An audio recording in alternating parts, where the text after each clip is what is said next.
Bienvenue dans Stand Up TV. Au sommaire ce soir, Walter, Candy, Sacha Judasco, Christine Béroux et le comte de Boudherbala. Stand Up TV, c'est parti. Et on attaque tout de suite très fort. Voici Walter.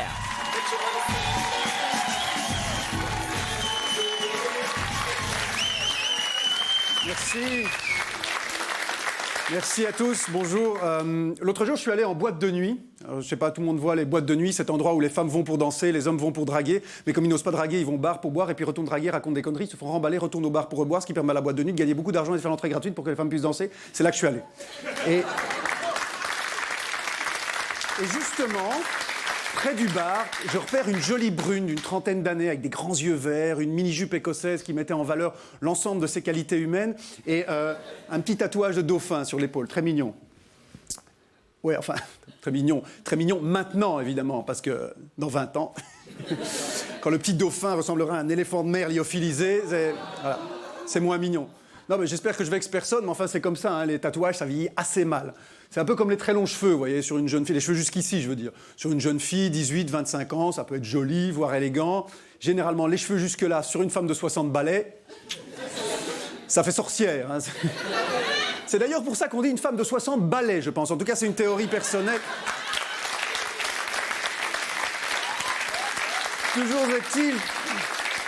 Toujours est-il que moi, j'ai un petit faible pour les femmes avec un tatouage. Je ne sais pas s'il y en a ce soir ici. Non, en tout cas, moi, chaque fois que je vois une nana tatouée, je me dis, voilà une fille qui va sûrement accepter de coucher avec moi. Ouais. Parce que c'est le genre de fille qui fait des trucs qu'elle regrette plus tard. Et donc, n'empêche que ce soir-là, elle et moi, nous avons fait l'amour.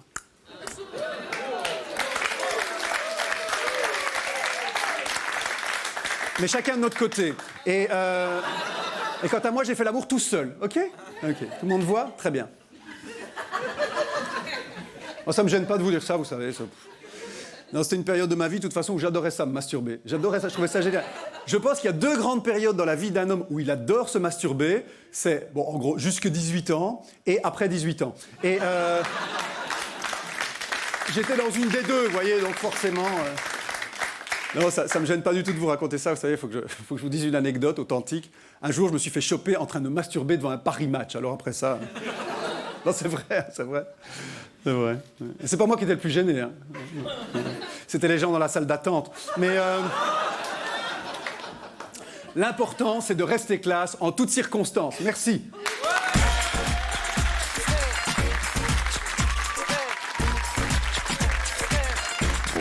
Stand Up TV, on enchaîne. Voici Candy.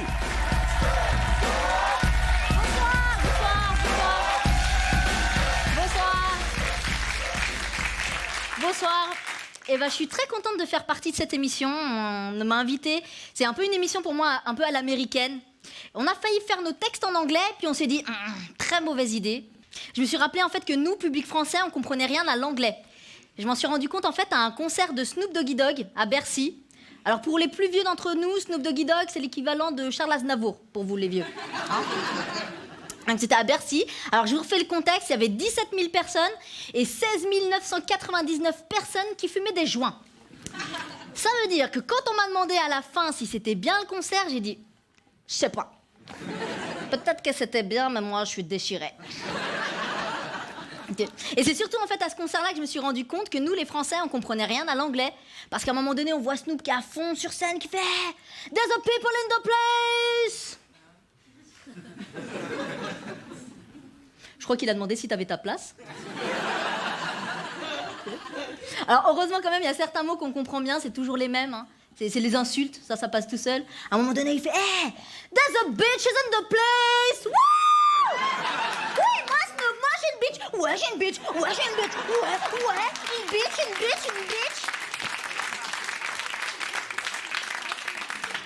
Et c'est là que je me suis dit, mais pourquoi, quand on apprend une langue étrangère, on apprend d'abord les insultes? Est-ce que ça nous a déjà sauvé la vie? Vous imaginez, vous êtes à New York, vous êtes dans la rue, et vous vous prenez une balle. Parce que je regarde beaucoup de séries américaines. Tu marches.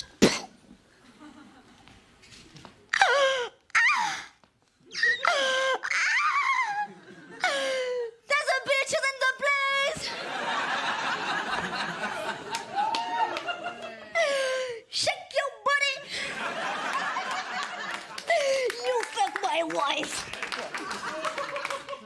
C'est ridicule.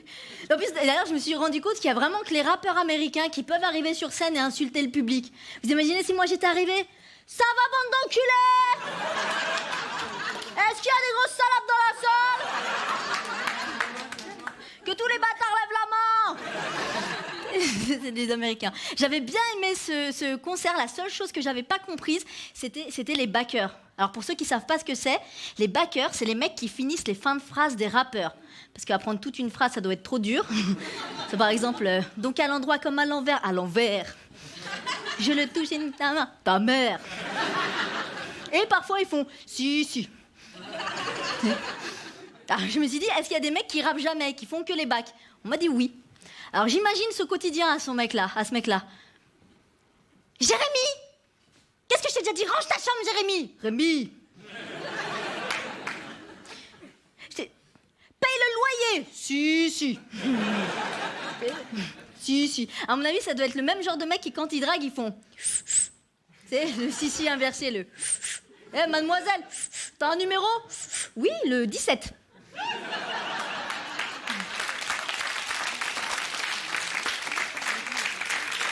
Non, franchement, quand vous draguez, soyez un tout petit peu élégant. Parce que vous nous faites peur, en fait. Moi, une fois, je me rappelle, j'étais dans des escalators et j'entends comme ça derrière moi. Eh, mademoiselle! J'étais comme ça, je dis, ah, ça y est, c'est beau, c'est sûr, je vais mourir. Mademoiselle! Moi, je me retourne, à un moment donné, je fais, eh, mademoiselle! Et le seul truc intelligent que j'ai trouvé à faire, c'était ça. Oui. Je peux te garantir que quand t'as cette tête-là, t'as pas besoin d'apprendre à te battre. T'as pas besoin d'apprendre à dire non. Tu veux un bisou? Ils m'ont regardé, ils m'ont dit non, rien du tout. Merci.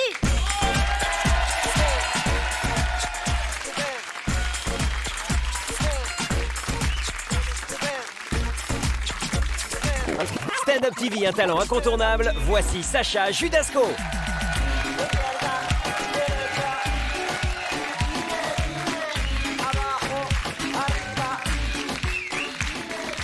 Bonsoir. Alors vous allez vous en rendre compte, je parle très vite. Très vite parce que je trouve que dans la vie, on a très peu de temps pour nous et on en perd souvent dans la vie pour des conneries. Enfin, moi je suis un mec qui perd du temps, mais vraiment dans la vie, mais pour des broutilles, je sais pas. Le simple fait de me faire à manger me fait perdre du temps. Le simple fait de me mettre de l'huile dans une poêle me fait perdre du temps. Ah non, parce que moi, quand je me mets de l'huile dans une poêle, tu vois, clac, je sais pas pour vous, hein, mais pour moi, il faut absolument que l'huile recouvre toute la surface de la poêle. Et il y a toujours un putain de rond qui ne se remplit, mais jamais.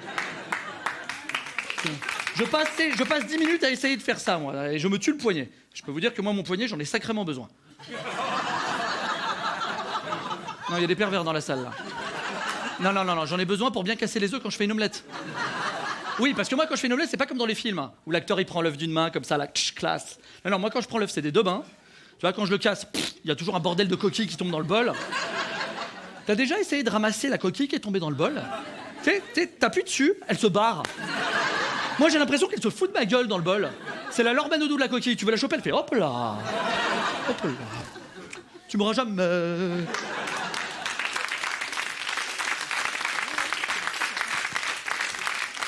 Le temps que je peux perdre quand je suis aux toilettes. Je m'explique.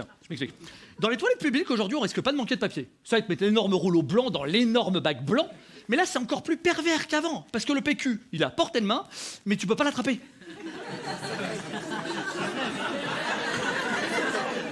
Tu tournes dans un sens. Tu tournes dans l'autre sens. Le temps que tu chopes l'extrémité, ça a eu le temps de sécher. Je ne l'ai pas dit.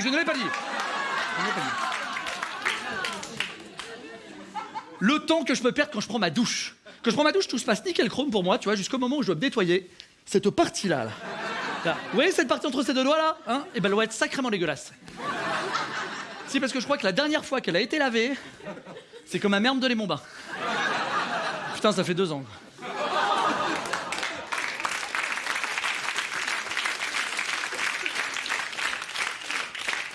Le temps qu'on peut perdre quand on fait nos courses à choisir le produit frais qui a la date limite de péremption la plus éloignée dans le temps. D'ailleurs, vous vous rendez compte que pour sentir le produit frais qui a la date de péremption la plus proche dans le temps, tout le monde le prend et le repose. Personne ne le choisit. Et ben moi, j'ai conscience de sa misère à ce produit-là. Donc moi, ce produit-là, tu vois, je le prends et je le mets dans mon caddie. Alors, je l'achète pas, hein. Non, mais je lui fais faire un petit tour du magasin. Et je le repose dans un endroit où il fait plus chaud. Le temps qu'on peut perdre pour des choses inutiles dans la vie. Franchement, on fait des choses inutiles. C'est que franchement, c'est utile. Ceux qui ont un chat et qui, quand ils perdent leur chat, mettent dans la rue une affiche avec la photo de leur chat. Ça sert vraiment à quelque chose. Il y a vraiment des gens qui se baladent dans la rue comme ça. Hop, toi.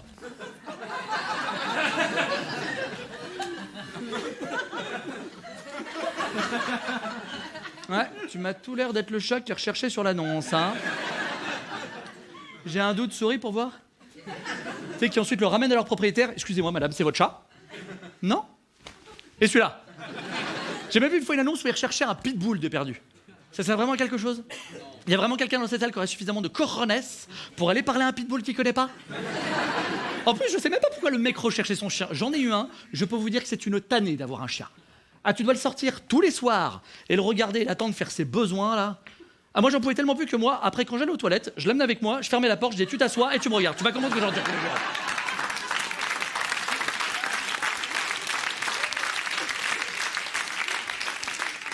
Je crois que j'ai perdu beaucoup trop de temps à discuter avec vous. Merci beaucoup. Stand-up TV, c'est que du bonheur. Voici Christine Béroux.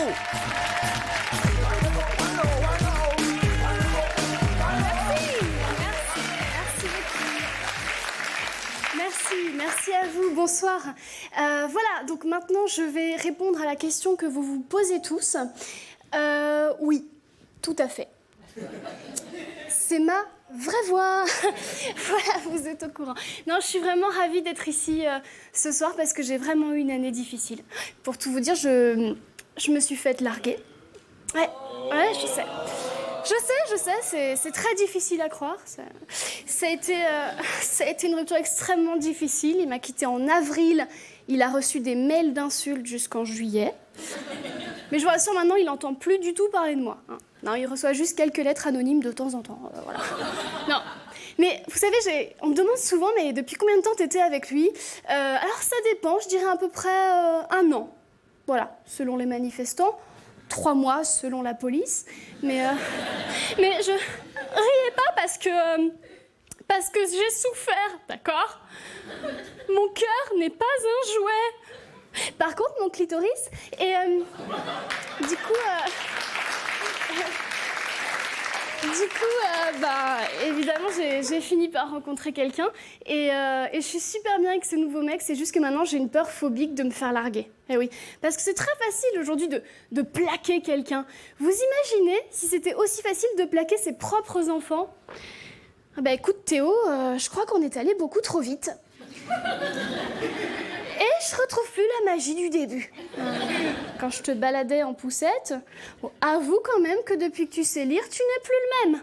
Hein? Alors je sais pas, moi, on dit que l'amour dure 3 ans. Écoute Théo, tu en as 7. Je crois qu'on a fait un beau bout de chemin ensemble et qu'il est temps pour nous de faire un break.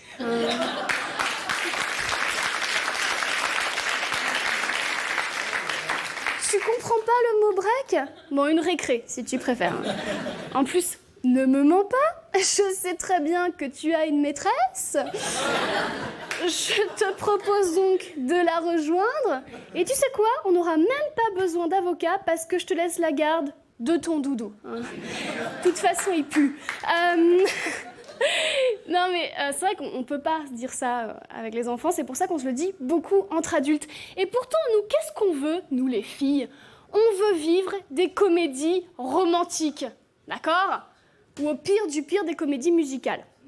Mais des biens, hein, celle où Kamel Wally n'y est pour rien. On est d'accord? Alors, je sais pas si vous êtes très très active, hein. Je sais pas si vous y connaissez un petit peu en comédie romantique. Bon, les filles, d'accord, mais est-ce qu'il y a des garçons qui s'y connaissent un petit peu en comédie romantique? Ouais. Donc nous avons 2 gays ce soir. Bonsoir. Non, c'est vrai que les hétéros, ils s'y connaissent pas trop en comédie romantique. Remarquez, une fois, j'ai rencontré un mec qui m'a dit « Avec moi, tu vas vivre un film d'amour. » Et c'est vrai, notre histoire a été comme un film d'amour. Elle a duré 1h30.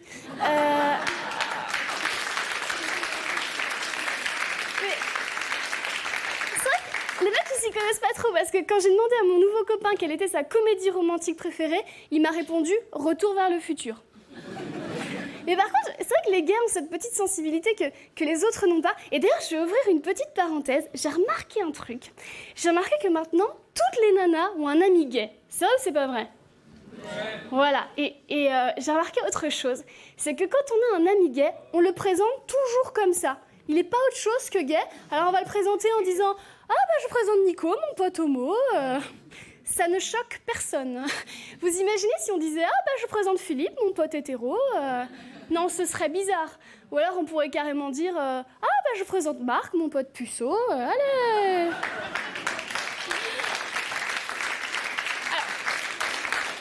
Je referme la parenthèse et je vais de nouveau vous parler de mon nouveau copain. Parce que là, ça va très très bien. En fait, il m'a présenté sa mère. Ouais. Sur Skype. Ouais. Sur Skype. Alors forcément, c'était un petit peu gênant parce que j'étais toute nue. Mais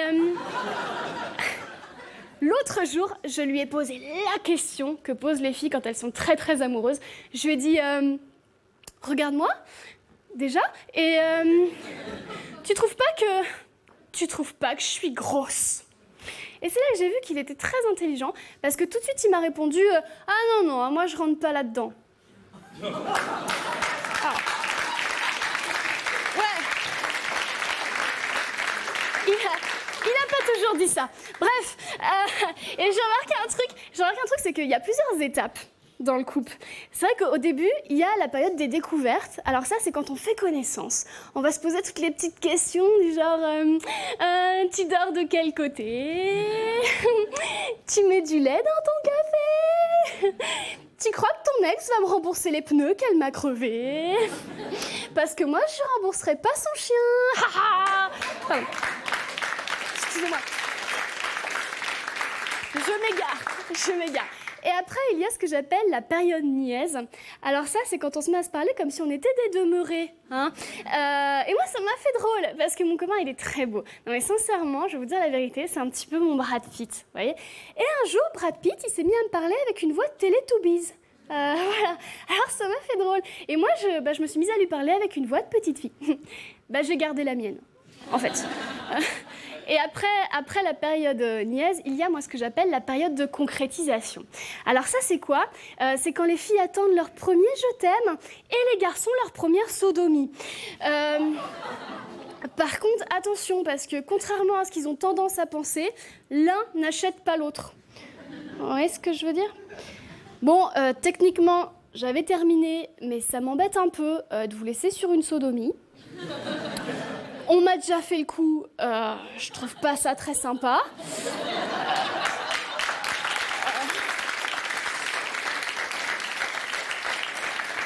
C'est pour ça que je vais vous laisser sur une petite question toute mignonne qui n'a strictement rien à voir. Je voudrais savoir, est-ce qu'il y a des femmes fontaines parmi vous ?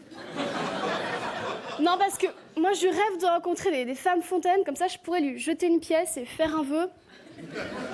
Merci beaucoup.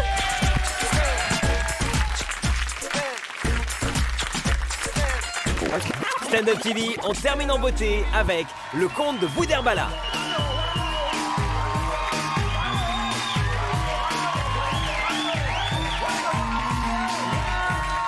Arrête-moi cette merde, stop. Messieurs, dames, bonsoir. Bonsoir. Est-ce que ça va ? Ouais. Le mec, il est agressif. Est-ce que ça va ? Ouais. Y'a des footeux ce soir ? Ouais. J'entends rien, des footeux ce soir ? Ouais. Le foot, le sport de beauf par excellence. Oh, je vous jure. Vous avez vu l'attitude des supporters dans les stades ?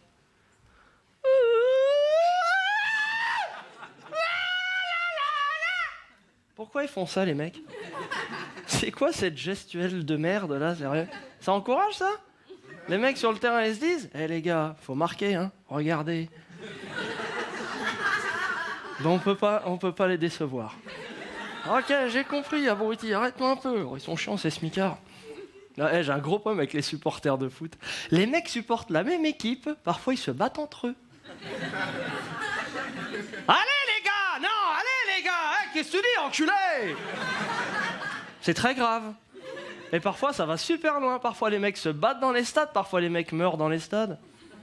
C'est naze ça par contre. T'écris quoi sur la tombe du mec? Mort pour son club? La 45e journée aller contre Sedan? C'est pourri. C'est quoi un enterrement de supporters? Si nous sommes réunis en ce jour, c'est pour nous recueillir sur la tombe de Kiki le Fada, qui peut-être nous regarde de là-haut. Oh, oh, oh, oh. Sache, Kiki le Fada, que ta mort nous a tous secoués. Oh, eh, oh, eh, oh, eh, oh. Mais que grâce à toi, ce soir, nous sommes tous ensemble, ouais! Kiki le Fada nous a quittés. Malheureusement, il n'est plus là. La. Et vous, mes amis, vous êtes là, donc qui ne saute pas n'est pas en deuil. Dernière volonté de Kiki le Fada était d'être incinéré. Donc ce soir, on lui met le feu. Ah mais franchement, c'est pourri comme mort. Sérieux, y a pas plus stupide qu'une mort dans un stade. Moi, mon rêve le plus cher serait que tous les supporters de foot du monde entier se donnent la main et se jettent dans le vide. J'en peux plus du foot. Toutes les chaînes du foot, arrêtez avec le foot. Vous avez regardé l'attitude des footballeurs sur le terrain, c'est n'importe quoi. Le mec marque un but, on dirait qu'ils viennent de trouver un vaccin.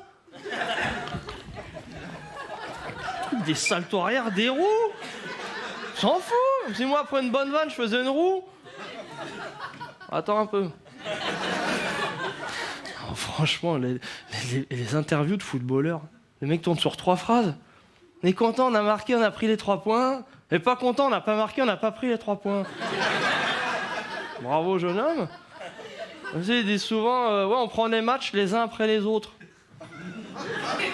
Non. Sérieux? On pensait vraiment que t'allais jouer tous en même temps, nous. Avec tes 25 sosies, forcément, abruti. Et après, intéressant aussi, quand les footballeurs, ils veulent faire les intelligents dans les interviews. Toujours, ils te remasterisent des proverbes. L'autre jour, j'ai entendu, il faut se méfier de l'eau qui ronfle. Un autre, il a dit, à défaut de grive, on mange du merlan. C'est en forgeron qu'on devient forgeron. Là, franchement, les mecs, arrêtez. Oh, le foot. Et les salaires des footballeurs, les mecs sont payés des centaines de milliers d'euros par mois pour courir sur le terrain, cheveux gominés, en short, chaussettes, crampons. Moi, tu me donnes le centième de ce qu'ils gagnent, je cours en shorty, barésie, talons aiguilles sur le terrain. Je fais des lap dance avec le poteau de corner, si tu veux. Allez, Gourcuff, tu es beau! Laurent Blanc, tu es beau aussi! Ribéry, tu es gentil! Vous avez suivi l'affaire Ribéry? Avec Zaya l'exploratrice. Alors moi, j'ai une théorie sur cette affaire. Je pense que les mecs, tu leur proposes énormément d'argent, ils arrêtent l'école super tôt, genre CM2, CM3. C'est normal. Mets-toi à la place de ces mecs-là, on te propose énormément d'argent, t'arrêtes l'école direct. Trouve-moi un mec qui va te dire « Non, je préfère rester en 3e techno. » 3e techno est une classe d'avenir. Non, mais les mecs, ils arrêtent l'école super tôt. Et après, au niveau du cerveau, problème de dyslexie. Ribéry, gros dyslexique. Hein. Il a confondu entraîneur et entraîneuse. But et pute. Foot et touffe. Bienvenue sur Stand Up TV, spectacle familial. Ah mais, ouais, c'est vrai, les footballeurs sont décevants. Bon, après, il y a des sports un peu plus chevaleresques. Il y a des fans de rugby ce soir? Ouais. Ah, on est d'accord, le rugby, c'est une autre mentalité sur le terrain. Les mecs se foutent sur la gueule, ils font des mêlées, ils se roulent par terre. Fin du match, ils serrent la main, ils vont dans les vestiaires, ils se badigeonnent d'huile, ils font des photos cheloues. Mais on peut faire confiance à personne ou quoi? Ben, eux, ils me dégoûtent avec leur calendrier, là. Ils me dégoûtent. Surtout un, celui qui a cette pose avec les yeux du lapin pris dans les phares. Pourquoi ils font ça, les mecs? Des ballons, des chaînes, ils ont pas de parents, ces mecs-là, ou quoi?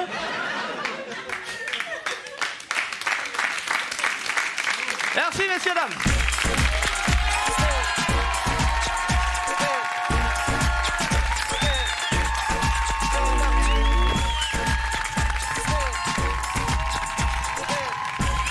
Stand Up TV, c'est fini pour aujourd'hui, mais on revient bientôt. Stand Up TV.